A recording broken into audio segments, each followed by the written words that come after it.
আর এখনকার local police তো central force দেখলে মাথা নত করে দিচ্ছে। কেন করছো আমি জানি না, এটা ওদের ব্যাপার। কিন্তু বলুন, এরা এখন আমাদের হাতে নেই। ওরা ভাবছে ওরা এখন নির্বাচন কমিশনের হাতে। ঠিক আছে, তাই করুক, কিন্তু আর কদিন।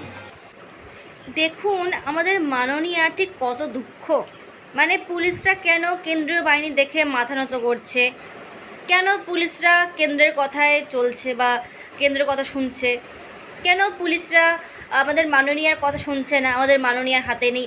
দেখুন মাননীয়া, এতকাল আপনি মুখ্যমন্ত্রী ছিলেন, বাট এখন আপনি জাস্ট একটা ক্যান্ডিডেট, আপনি হচ্ছে ভবানীপুরের একজন প্রার্থী। তো সেই জন্য, আর তার থেকে বড় কথা যে আপনি কিন্তু এখন বর্ধমানে পুলিশ মন্ত্রীও নেই। তো সেখানে স্বাভাবিকভাবেই যে পুলিশ তো আপনার কথা শুনবেন না, এবং এতকাল আপনি পুলিশ মন্ত্রী ছিলেন, আপনার কথা পুলিশ শুনেছে। আর এখন জাস্ট আপনি একজন ক্যান্ডিডেট, তো সেজন্য পুলিশ কেন আপনার কথা শুনবে? আর তাছাড়া এই নির্বাচন নিয়ে নির্বাচন কমিশন যা বলবে পুলিশদের কিন্তু তা পালতে হবে, তখন তো শুনতে হবে।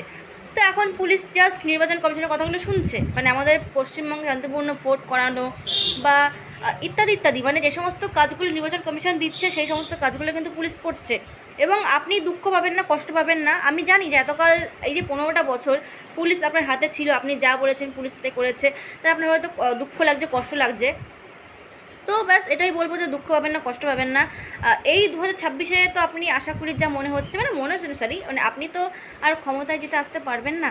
তো তাই জন্য পুলিশ আর মানে তাই জন্য পুলিশ মন্ত্রী আপনি হতে পারবেন না, বা পুলিশদেরকে আপনাদের হাতের মুঠোয় আনতে পারবেন না।